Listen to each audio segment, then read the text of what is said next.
Papa Dudut, hanggang saan nga ba ang kaya ng isang tao? Hanggang kailan siya lalaban at kailan niya mararamdaman na wala na siyang hininga para ipagpatuloy pa ang lahat? Ako po si Marcelo, 46 na taong gulang, tubong Nueva Vizcaya, pero matagal na ngayong nakatira dito sa Maynila kasama ang aking asawa at ang nag-iisa naming anak.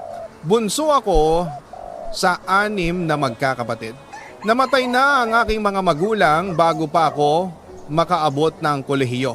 At dahil halos lahat ng kapatid ko noon ay may pamilya na, ako ang naiwan sa lumang bahay na kahoy na tanging alaala ng aking nanay at tatay. Nakatikim ako ng hirap ng maaga, Papa Dudut. Sa murang edad, ako ang nagbubungkal ng lupa, ako ang tumutulong sa tiyuhin kong magsaka. Ako ang nagbubuhat ng mga sako ng palay sa palengke at doon ko unang natutunan ang realidad. Kapag mahirap ka, kailangan mong bumangon. Kahit masakit ang paa, kahit mabigat ang katawan, kahit wala ka ng lakas.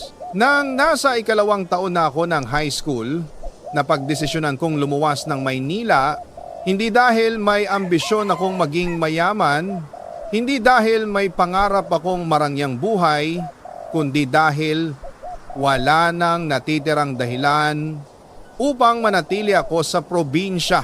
Bitbit ko ang isang bag, isang lumang jacket at ang kaunting perang naipon ko mula sa pagkakargador.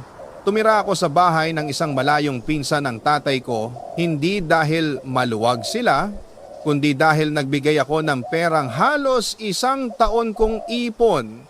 Pero kahit ganon, ramdam ko na dagdag lamang ako sa kanilang hapagkainan. May mga salitang binitawan sila na hanggang ngayon ay parang lason na nakabaon sa isip ko. Dagdag gastos lang yan? Wala namang mararating yan. Paasa lang yan sa trabaho. At dahil doon, naghanap ako agad ng trabaho. Pero walang tumanggap sa akin, kulang sa pinag-aralan at kulang sa edad na hinahanap ng mga kumpanya. Hanggang isang araw, may nagbukas na pinto. Ang tiyuhin kong tsuper ng jeep ang nagsabi na may bakante raw na tagabuhat ng gulay sa palengke. Hindi man malaki ang kita, pero hindi na ako nagdalawang isip. Doon nagsimula ang taon-taon kong pakikipagbuno sa kahirapan, kahon dito, sako doon, pawis sa umaga, pawis sa hapon, at pagod na hindi na natatanggal. Pero sa gitna ng lahat, dahan-dahang nagiging matatag ang loob ko. Doon ko naunawaan ang sinasabi ng matatanda. Ang hirap ng buhay ang siyang nagtatayo sa isang tao. At sa paglipas ng mga araw na halos mabutas ang kamay ko sa bigat ng trabaho, hindi ko pa rin alam noon na ang palengke palang iyon, ang maingay, magulo, mabaho ay magiging lugar rin kung saan magsisimula ang pinakamahalagang kabanata ng buhay ko. Ang pagdating ng babaeng mamahalin ko hanggang sa huli kong hininga. Dear Papa Dudut, hindi ko inakalang sa gitna ng pawis, alikabok at mabibigat na sako ay may isang taong magpapagaan sa lahat, parang malamig na hangin sa katanghalian, parang tinig na kay lambing sa mundong puro sigawan at tarantahan. Si Leia, ang babaeng unang naghatid ng pananghalian sa pwesto namin, ay hindi ko makakalimutan noong unang araw na makita ko siya. Hindi siya katangkaran, morena ang balat at may mga matang parang laging may ngiting nakatago. Ang kilos niya ay maamo, ang boses niya ay may pilantik na parang kahit anong bigat ng mundo ay kaya niyang pagaanin. Hindi ako sanay na pinapansin. Sanay ako sa tingin na mababa, sa salitang matalim, sa paratang na wala raw patutunguhan. Pero si Leia, hindi niya ako tiningnan ng ganon. Habang iniaabot niya ang pananghalian ng araw na iyon, napansin kong hindi niya ako sinusuklian ng tingin na parang isa akong walang-wala at doon nagsimula ang kakaibang pakiramdam na noong unay hindi ko maipaliwanag. Sa mga sumunod na linggo, siya ang palaging nagdadala ng pagkain sa amin at bawat araw na dumaraan parang mas lalo ko siyang gustong makilala. Hindi ako marunong manligaw, hindi ako sanay makipag-usap sa babae, pero sinubukan ko. Nilakasan ko ang loob kong halos wala naman talaga at kinausap ko siya ng malumanay at magalang. At doon ko napatunayan, mabait talaga si Leia. Hindi niya ako tinalikuran, hindi niya ako sinungitan at higit sa lahat, hindi niya ako ginawang katatawanan. Dahan-dahan kaming nagkakakilala. Dinadalaw ko siya minsan sa bahay nila kapag wala akong pasok sa palengke. At kahit alam kong masungit ang lola niya at maraming ayaw sa mga tulad kong mababa lang ang trabaho, hindi ako umatras. Hindi dahil sa pagmamalaki, kundi dahil gusto kong patunayan na totoo ang intensyon ko. At matapos ang halos 1 taon ng panunuyo, sa wakas, naging kami. Papa Dudut, hindi ko alam kung ano ang nakita niya sa akin, isang kargador na walang pera, walang diploma at walang maipagmamalaki maliban sa pawising kamay na araw-araw ay kumakayod para mabuhay pero tinanggap niya ako buong buo. Nagtagal ang relasyon namin ng 4 na taon bago kami nagpasyang magpakasal. Simple lang ang kasal, isang maliit na handaan, walang engrandeng dekorasyon, walang bonggang regalo. Pero punong-puno ng saya. Sa araw na iyon, habang pinagmamasdan ko si Leia na naglalakad papunta sa akin, naramdaman ko na wala akong ibang pangarap kundi ang alagaan siya at bigyan ng buhay na mas maayos. Sa lahat ng inabot ko noon. Pero gaya ng sabi ng matatanda, kapag tumibok ang puso, hindi lang pag-ibig ang darating. Kasama rin ang sakripisyo, ang hirap, ang pasakit at ang mga pagsubok na magpapakilala kung sino ka talaga. Sa unang taon ng pagsasama namin, dumating na agad ang mabibigat na hamon. At doon, Papa Dudut, magsisimula ang kwento namin na hindi lang basta pag-ibig, kundi pag-ibig na nilagare, pinitpit at sinalang sa apoy ng mga bagay na hindi namin inakalang kakayanin namin. Dear Papa Dudut, akala ko noon kapag nagmahal ka at minahal ka pabalik ay sapat na iyon para maging maayos ang buhay.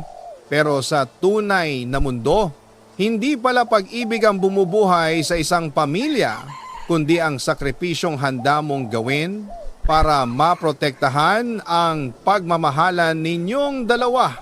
Pagkatapos ikasal namin ni Leia, nagsimula kaming manirahan sa isang maliit na inuupahang kwarto sa gilid ng palengke.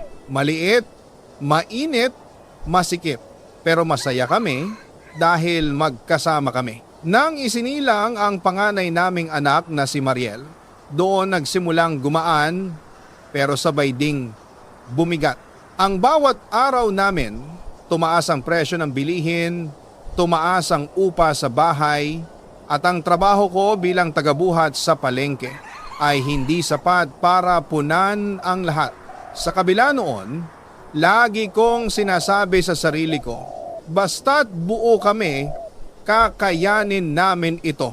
Si Leia naman, kahit kapapanganak pa lamang, ay nag-extra sa paglalaba para may dagdag kami kahit konti. Ayaw ko sanang hayaan, pero mas gusto raw niyang makatulong kaysa nakaupo lang at humihingi sa akin ng lahat. Iyon ang isa sa pinakahinahangaan ko sa kanya. Papa Dudut, hindi siya umaasa lang, Hindi siya reklamo ng reklamo at hindi siya sumusuko sa hirap. Pero dumating ang punto na kahit ganoon ang pananaw namin, hindi pa rin sapat ang kita ko.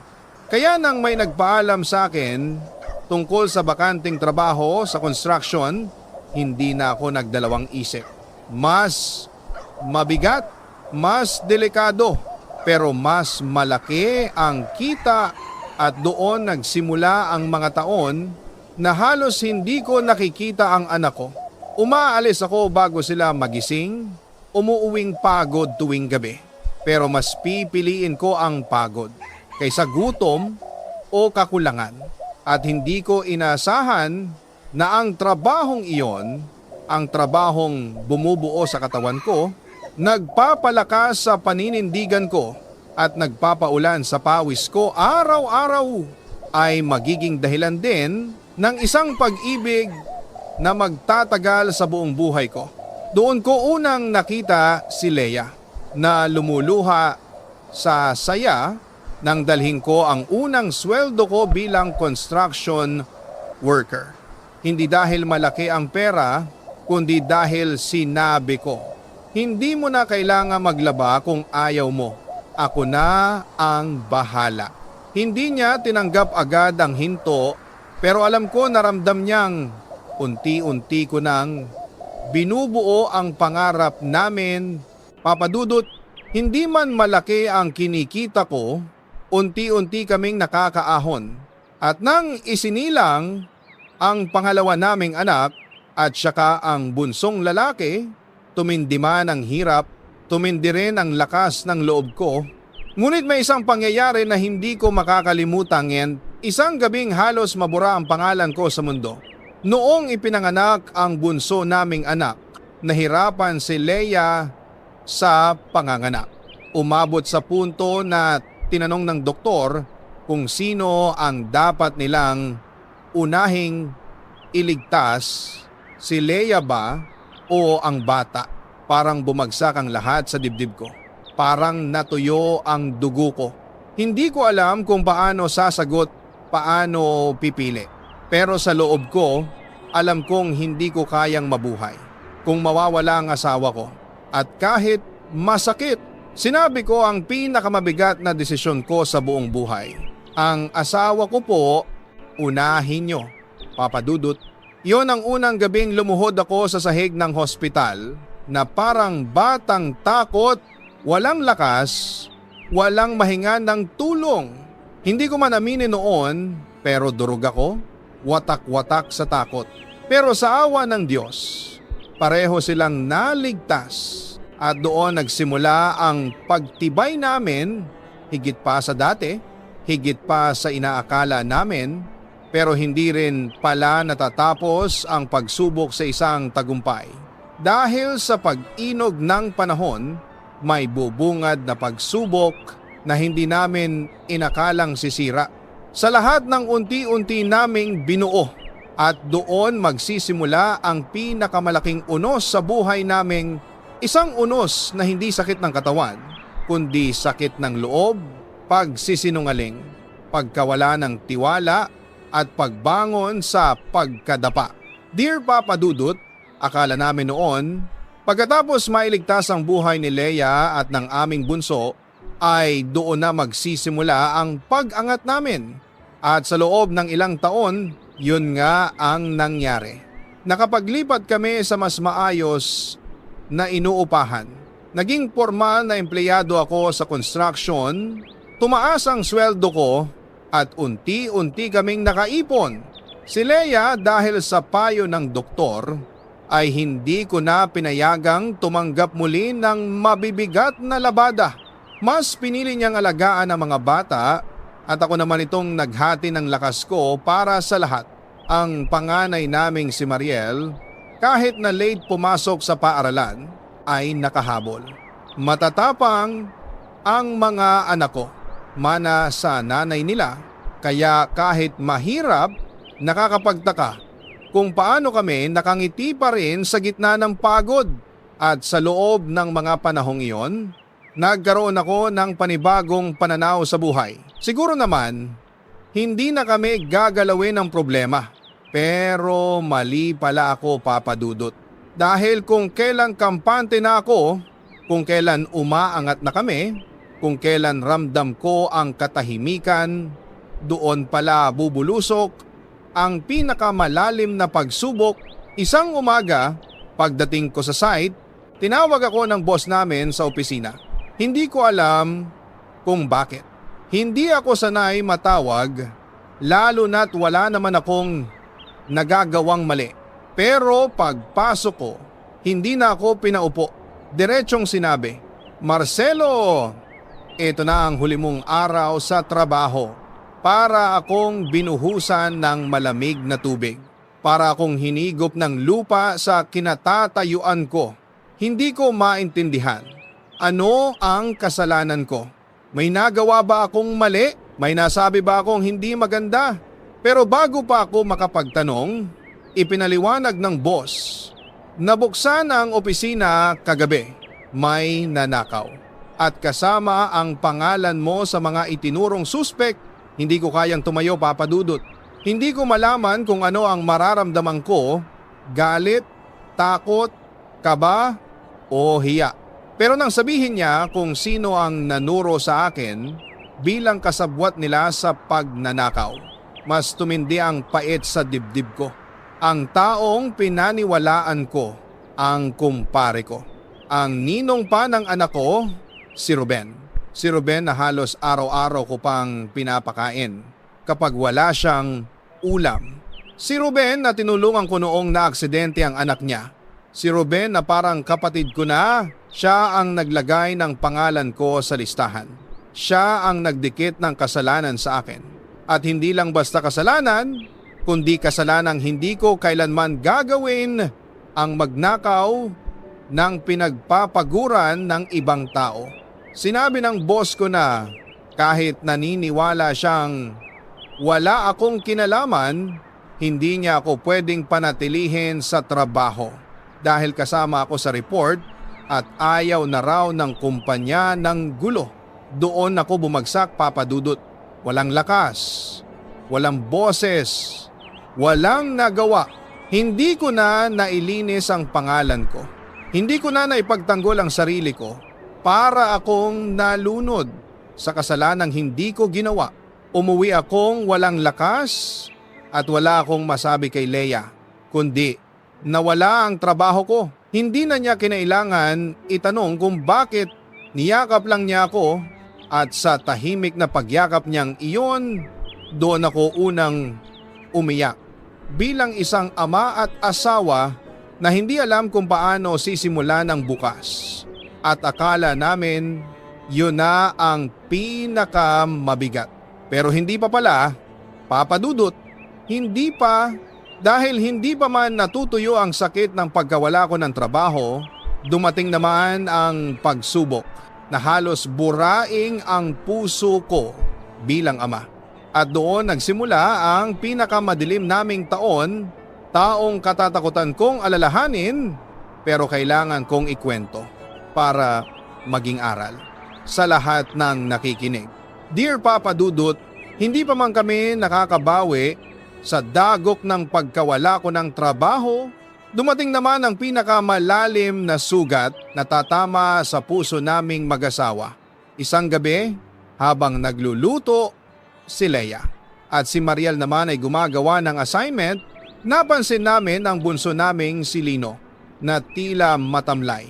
Mainit ang katawan, maputla ang labi, hindi mapakali.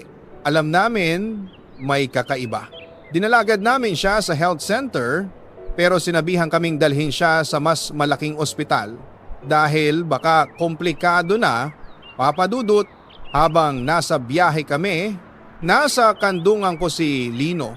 Ramdam ko ang init ng katawan niya na parang apoy. Ramdam ko rin ang paghina ng kanyang paghinga sa bawat segundo. At bago pa kami makarating, bago pa maipasok sa emergency room, wala na. Wala nang tibok, wala nang hinga, wala nang sigaw, wala nang ngiti. Namatay ang anak ko sa loob ng tricycle. habang yakap-yakap ko. Papa Dudut, yon ang sandaling parang biniyak ang kaluluwa ko. Umabot pa kami sa ospital pero huli na ang lahat. Sinabi ng doktor na komplikasyon ng mataas na lagnat, posibleng dengue o severe infection. Wala na raw silang nagawa at sa gabing iyon, bumagsak ang buong mundo namin. Hindi ko kayang tingnan ang asawa ko. Hindi ko kayang tingnan ang anak kong si Mariel na umiiyak sa gilid, walang maintindihan. Maliban sa isang bagay, wala na si Lino. Habang nakaupo ako sa sulok ng ospital, naiisip ko lamang ay kung may trabaho sana ako, kung may pera sana kami, kung naipagamot ko agad, kung mas naging mabilis ako, hindi sana namatay ang anak ko. Sinasakal ako ng konsensya ko. Paulit-ulit akong tinatanong ng utak ko, ano bang tatay ka? Ano bang silbi mo? Bakit mo sila pinabayaan? Hindi ko alam kung paano uuwi, kung paano haharapin ang bahay na may kulang na may puwang na hindi na muling mapupunan. Papa Dudut, yon ang gabi. Na unang beses kong gustong sumuko nang ilibing namin si Lino para kaming nilamon ng lupa, tahimik si Leia, tahimik ako, tahimik ang buong paligid. Walang salita ang sapat para ilarawan ang sakit. Pero akala ko, pagkatapos noon, magiging kalmado na ulit ang buhay. Mali pala ako dahil pagkatapos ng libing, sunod-sunod na bumagsak ang mga problema. Utang sa upa, kuryente, gamot, pangkain. At sa pinaka madilim pang twist ng tadhana, nagkasakit din si Mariel. Lumipas ang ilang araw, nagkaroon siya ng hindi maipaliwanag na panghihina ng katawan, pananakit ng tiyan at pagbaba ng timbang. Dinala namin sa ospital at sinabi ng doktor, kailangan po siyang maoperahan at doon na ako tuluyang bumagsak. Papa Dudut, wala na kaming pera, wala na kaming maibebenta, wala na kaming malalapitan. Doon ko unang naramdaman na baka mas mabuti pang ako na lang ang mawala. Ako na lang ang mawala para hindi na sila madamay sa hirap ko, para hindi na nila maramdaman ang bigat na ako mismo ang naglagay sa buhay nila. Sa sobrang bigat, nagalit ako sa Diyos. Nagtanong ako, hindi ko ikahihiya iyon. Bakit kami? Bakit paulit-ulit? Bakit sunod-sunod? Ano bang kasalanan ko? Noong gabing iyon na hindi ko kayang umuwi, lumabas ako ng ospital, pasuray-suray, walang direksyon, walang iniisip kundi isang bagay. Tapusin na lamang ang lahat. At naglakad ako hanggang nakita ko ang sarili ko sa harap ng bahay ng taong pinaka nagwasak ng buhay namin, si Ruben. Ang kumpare kong naglagay sa akin sa kasalanang hindi ko ginawa. Ang taong dahilan kung bakit nawalan ako ng trabaho at sa pagkawala ng trabaho, naantala ang pagpapagamot kay Lino at sa pagkaantala, nawala ang anak ko. Papa Dudut, sa harap ng bahay niya, hawak ko ang patalim na napulot ko sa mesa niya noong huli kaming nag-inuman. At sa lakas ng sama ng loob ko, sa tindi ng galit ko at desperasyon ko, naisip kong tapusin ang buhay ng taong iyon. Pero hindi ko ginawa dahil sa gitna ng galit, sabay dumating ang takot, ang hiya, ang konsensya. At isang boses sa isip ko ang nagsabi, kapag ginawa mo ito, pamilya mo ang lalo pang masasaktan.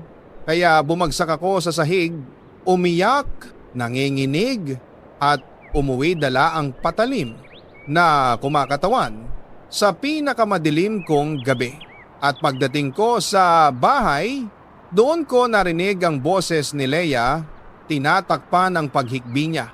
Hindi tayo susuko, Marcelo, kahit gaano kasakit, kahit gaano kabigat, Lalaban tayo para kay Mariel at doon ako muling nabuhay, Papa Dudut. Doon ako muling nakahinga.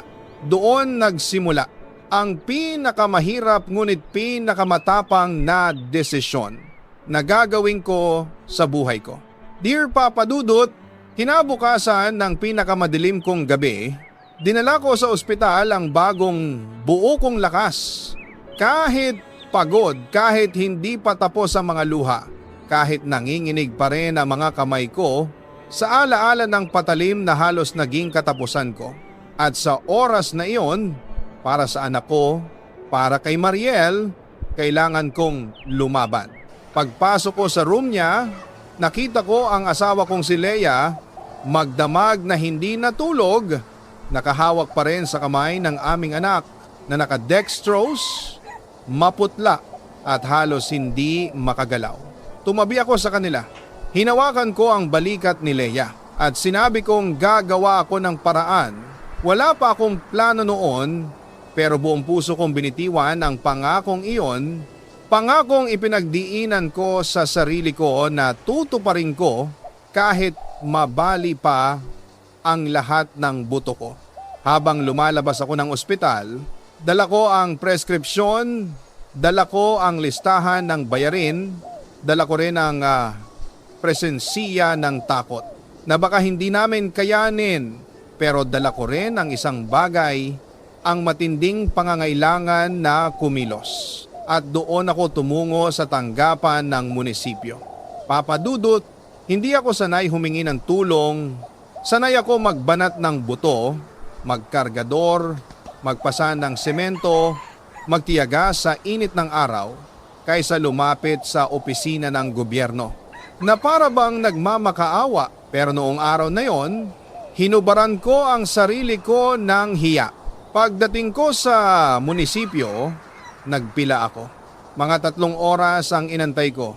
Habang nakaupo lang sa sementong bangko, umiikot ang utak ko sa katotohanang wala na kaming pera, wala na kaming utang na mapagkukunan, wala na kaming tabi-tabi na mabebenta. Pagkasunod ko na, pumasok ako sa maliit na opisina. Inilatag ko ang papeles. Mahaba ang paliwanag ko. Kinuwento ko mula pagkawala ng trabaho hanggang sa pagkamatay ni Lino hanggang sa pagkakasakit ngayon ni Mariel. Hindi ko na napansin na umiiyak na pala ako habang nagsasalita. Hindi ko rin inasahan na pati ang staff ay tila naantig sa kwento ko. At dahil papalapit na ang eleksyon, marahil may halong politika, pero sa araw na iyon, hindi ko iyon inintindi. May ibinigay silang tulong, hindi sapat para sa buong operasyon, pero sapat para makapagsimula. Pagkakuha ko ng perang iyon, halos manghina ko sa halo ng ginhawa at pangamba. Salamat po, iyon lang ang nasabi ko. Pero sa dibdib ko, para akong huminga ulit. Matapos malunod ng napakatagal, pagbalik ko sa ospital, iniabot ko ang perang iyon kay Leia. Nagyakapan kami, walang salita. Pero doon nagsimula ang maliit na sinag ng pag-asa. Papa Dudut, sa mga araw na sumunod, may isa pang biyayang dumating na hindi ko makakalimutan. Habang nasa ospital kami, nilapitan kami ni Mrs. Francisco, ang nanay ng driver na nakabangga kay Mariel. Matagal ko siyang tinitigan, hindi ko alam kung ano ang sasabihin niya. Pero ang una niyang ginawa ay inilapat ang kamay niya sa balikat ko habang namumugto ang mata. At ang sabi niya, hindi ko hahayaang mawalan kayo ng anak. Kasalanan ng anak ko. Tutulong kami kahit hindi ninyo humiling. Papa Dudut, natulala ako. Para akong nabunutan ng tinik na ilang linggo ko nang pasan-pasan. Hindi niya kami pinilit na iatras ang kaso. Hindi siya nagparinig, hindi siya nagmakaawa. Tumulong lang siya kasi alam niyang iyon ang tama.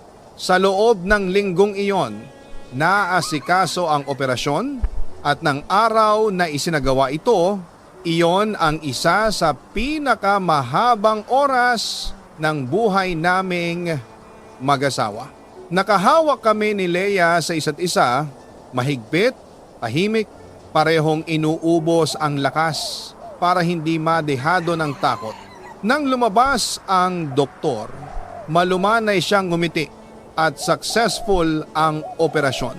Makakabangon si Mariel. Narinig ko iyon, pero para akong binuhusan ng liwanag, para akong binuhat pabalik sa buhay. Yumakap si Leia sa akin at doon ko naramdaman ang unang totoong pag-asa. Pagkatapos ng napakahabang gabi, Dear Papa Dudut, pagkatapos ng matagumpay na operasyon ni Mariel, para kaming unang beses ulit huminga. Matapos malunod sa tuloy-tuloy na unos. Ngunit alam naming hindi pa tapos ang lahat. May kailangan pa kaming harapin ang lalaking nakabangga sa anak namin. Noong araw na pwede nang kausapin si Mariel, nandoon din si Mrs. Francisco. Humingi siya ng permiso kung maaari raw ba niyang dalhin ang anak niya para personal na humingi ng tawad. Papa Dudut, sa totoo lang, ayokong makita ang taong iyon. Ayokong makita ang mukha na nagdala ng matinding takot at sakit sa pamilya namin. Pero sabi ni Leia, kung gusto nating gumaan ang loob natin, kailangan nating harapin at tama siya. Kaya pumayag kami. Dumating ang anak ni Mrs. Francisco, si Renan, maputla, nanginginig, halatang hindi makatingin ng diretsyo. Sa harapan namin, lumuhod siya. Lumuhod talaga. Papa Dudut at humahagulhol na parang bata. Ako po ang may kasalanan, hindi ko po sinasadya. Natatakot lang po ako noon. Patawarin niyo po ako. Hawak niya ang ulo niya para bang gusto niyang ilamog ang sarili sa hiya at pagsisisi. At doon ko naramdaman hindi na galit kundi awa. Hindi dahil pinagtatakpan ko ang ginawa niya, pero dahil nakita ko nawasak siya sa bigat ng konsensiya. Si Leia naman tumayo at nagsalita ng mahina pero matatag. Hindi namin makakalimutan ang nangyari pero hindi kami nabubuhay para maghiganti. Ang mahalaga binuhay ang anak namin. Tumango si Renan, umiiyak pa rin. Nagpasalamat ng paulit-ulit, nagabot ng sobre hindi para bilhin ang kapatawaran, kundi para makatulong sa gamot ni Mariel. Tinanggap namin. Hindi dahil sa pera, kundi dahil iyon ang paraan niya upang humarap sa responsibilidad niya. At sa araw na iyon, pumirma kami sa dokumentong nagpapakitang inaatras namin ang kaso. Hindi dahil natatakot kami, kundi dahil gusto naming tuldukan ang bangungot na iyon. Papa Dudut, paglabas namin ng presinto, napansin kong umiiyak si Leia ng tahimik. Niyakap ko siya at doon ko naramdaman, hindi mahalaga kung gaano karami ang pagsubok. Ang mahalaga ay kung gaano katibay ang kapit ng dalawang pusong nagmamahalan. Sa paglipas ng mga buwan, unahin naming ginugol ang oras sa pagpapalakas kay Mariel.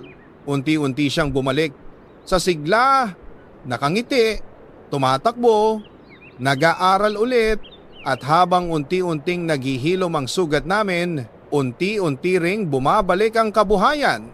Tinulungan kami ni Mrs. Francisco. Makapasok ako bilang utility sa City Hall na di nagtagal ay naging messenger at sa pagdaan ng ilang taon, natanggap ako bilang security guard sa isang bangko dito sa Maynila. Si Leia naman, imbes na maglabada uli, binigyan niya ng oras ang maliit naming sari-sari store na naging malaking tulong sa pang-araw-araw. At sa wakas, pagkaraan ng napakahabang taon ng dilim, bumalik ang kulay sa tahanan namin. Maraming gabi pa rin.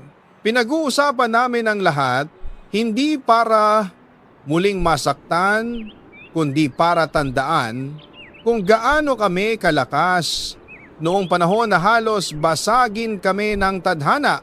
At kapag tinatanong ko ang sarili ko, bakit kailangan naming pagdaanan ang lahat, naiintindihan ko na ngayon, hindi para parusahan kami, kundi para hubugin kami upang matutunan ko ang 3 bagay na hindi ko makakalimutan habang buhay.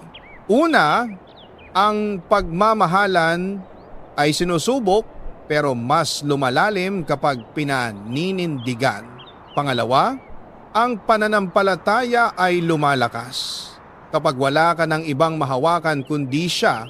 Pangatlo, ang kapatawaran ang pinakamahirap pero ito rin ang pinakamalaking pagpapalaya. Papa Dudut, marami akong galit noon, marami akong bakit, marami akong gustong takasan. Pero ngayon, kapag nakikita ko si Leia sa tindahan, si Mariel sa eskwela at ako sa trabaho, napapangiti ako at nasasabing hindi pala kami iniwan, hindi na kami hinuli ng dilim, pinalakas lang kami nito. Dear Papa Dudut, ngayong sinusulat ko ang huling bahagi ng liham na ito, nakaupo ako sa harap ng munting tindahan namin. Tahimik ang gabi, bukas ang ilaw sa loob, at naririnig ko ang tawa ni Leia at Mariel habang nag-aayos ng paninda. Hindi ko na mabilang kung gaano karaming gabi ang pinatulog ko ng umiiyak. Gaano karaming araw ang kinain ng takot at pagkawasak ng loob ko. At gaano karaming beses akong tinanong ang Diyos kung bakit sunod-sunod niyang ibinagsak sa amin ang mabibigat na pagsubok. Pero ngayon, naiintindihan ko na, Papa Dudut. Hindi pala ako pinaparusahan. Hinuhubog lang pala ako. Hinuhubog ang puso kong madaling sumuko, ang isip kong madaling lamunin ng takot, ang loob kong madaling umurong. Hinuhubog ako para maging mas matatag na asawa, mas responsable na ama, mas tao na may malalim na pag-unawa sa kahulugan ng pag-asa, at higit sa lahat para kilalanin ko na hindi ko pala kayang harapin ang buhay na mag-isa lamang. Ngayon, 8 taon matapos ang unos, malakas na si Mariel, payapa si Leia, at ako'y may hanap buhay na tapat at marangal. May maliit kaming negosyong binabantayan. May bahaging masikip pa rin ang alaala, pero may puwang na rin para sa pasasalamat. At kung may natutunan man ako sa lahat ng pinagdaanan ko, ito iyon. Ang bigat ng pagsubok ay hindi sukatan ng panghihina ng tao, kundi sukatan ng kakayahan niyang tumindig muli. May mga gabing gugustuhin mong sumuko. May mga araw na pakiramdam mo hindi ka na makakahinga. May mga sandaling luluhod ka, hindi para magdasal, kundi dahil literal ka nang nadapa.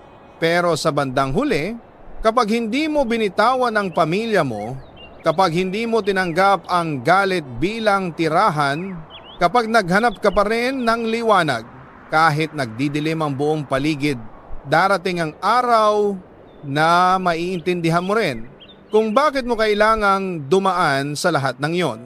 Hindi agad, hindi madali, hindi komportable, pero darating. At doon mo mararamdaman kung gaano kalawak ang hiwaga ng Diyos, kung gaano niya kayang palitan ang luha ng kapayapaan, ang pagkawala ng biyaya, at ang pagdurog ng pagbangon. Papa Dudut, maraming salamat sa pagkakataong maibahagi ko ang kwento namin. Hindi man ito kwento ng romansa, pero ito ang kwento ng tunay na pagmamahalan ng pamilya na kahit paulit-ulit hampasin ng unos, ay natutong sumilong, yakapin ang isa't isa at maniwalang may bukas pa. Kung may nakikinig man ngayon na dumadaan sa hirap, sa kawalan sa bigat ng loob. Ito lang ang gusto kong sabihin. Hindi ka nag-iisa. Hindi ka masamang tao. At hindi pa katapusan. May araw na parang wala ng pag-asa, pero may araw ding gigising ka na may bagong lakas. May mga sugat na akala mo hindi na gagaling, pero marunong ang panahon maghilom. Lumaban ka, kapit ka, at maniwala ka dahil kung nalampasan ko, nalalampasan mo rin. Maraming salamat Papa Dudut sa pakikinig sa aking liham at sa pagbibigay ng tinig sa mga kwentong tulad namin. Ako si Marcelo, isang ama, asawa at taong minsang binalot ng dilim pero natutong bumalik sa liwanag.